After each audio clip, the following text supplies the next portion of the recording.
You know, when I speak Spanish, doesn't it look like a little bit like you're watching the Mexican channel? It's been dubbed. Just like the pinkest guy voice. I was like, Maria! No lo conozco, no sé ni quién es. Ese bebé no puede ser mío. And the subtitles are just like, not my baby. I'm a big soccer fan, and the U.S. is so bad at soccer. It's embarrassing, you know. 2 World Cups ago, the U.S. didn't even qualify for the World Cup, which is, for a country this size, terrible. Terrible. You know who qualified? Mexico, yeah. And they have 100 million Mexicans. The U.S. did not qualify. We have 100 million Mexicans. How does that work? And the president at the time was like, some of these Mexicans are rapists and murderers. I'm like, some of them play defense. That's as political as I get, guys. I'm not talking politics with a bunch of old white people. We're not doing that again. Nobody's happy at the end. The weird thing about looking like a failed youth pastor is I grew up mostly in Ecuador and El Salvador. Weird, right? My name is Kirk Smith, the whitest name ever. New York, I'm mostly a Bronx guy. When I moved to the Bronx, my buddy was like, you moved to the Bronx? You're not scared to live in the Bronx? And then I had to explain. I was like, no, man, I grew up in the 80s in El Salvador, which is like growing up now in El Salvador. And then he moved to Ecuador. Ecuador's a little country. New York City, not a lot of Ecuadorians, Dominicans, and Puerto Ricans. A big group of Latinos. Every once in a while, I'll meet somebody. It's like 3rd generation from Ecuador. And then they won't believe me that I'm from Ecuador because I look like a Bible salesman. And somebody like, you're from Ecuador? Really? What part? And then I'll tell them the truth. La ciudad, Guayaquil. El vecindario Ordesa, pero también vivimos en chance. La Garzota en el sur, no sé si lo ubicas. And then they'll say, I don't speak Spanish.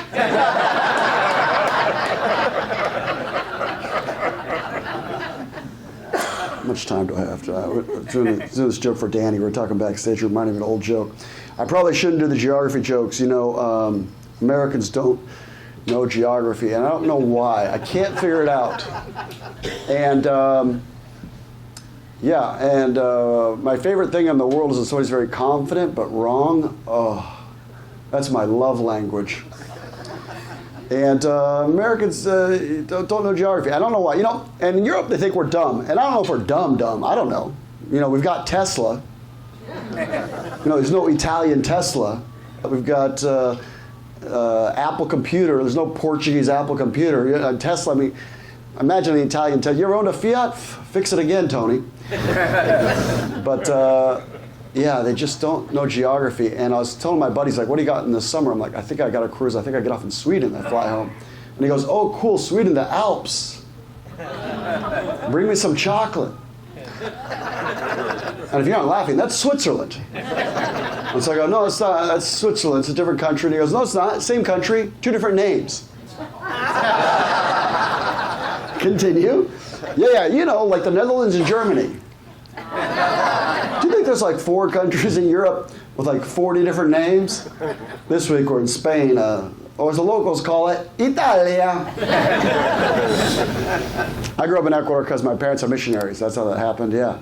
I'm not an army brat, I'm like a holy crap, yeah.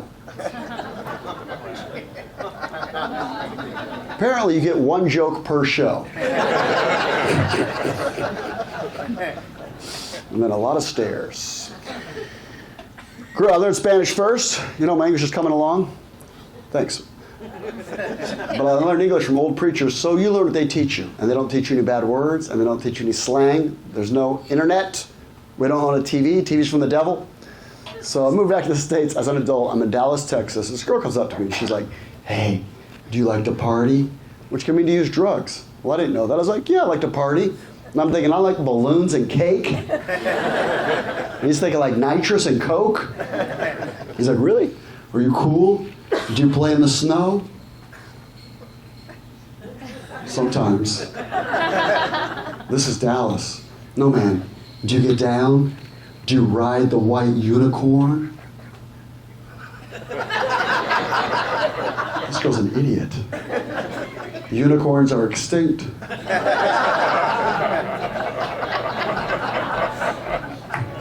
So I went to a Christian college, Bethany University in Santa Cruz, California. Yeah. So because it was a Christian school, we had to do ministry. We had to do outreach to the community.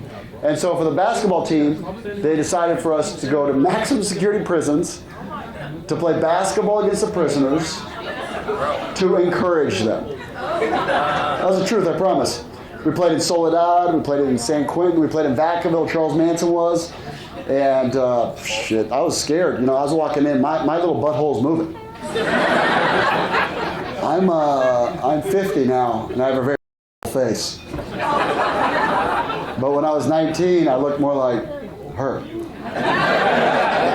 And so we're walking in, and I go to the guard. I'm like, if something happens, you'll pull out your gun, right? And the guard goes, no, in the yard we don't carry guns. But don't worry, I have a whistle. How does that work?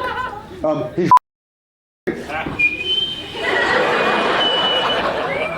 he's so me. You sure? So at first, you're handing out.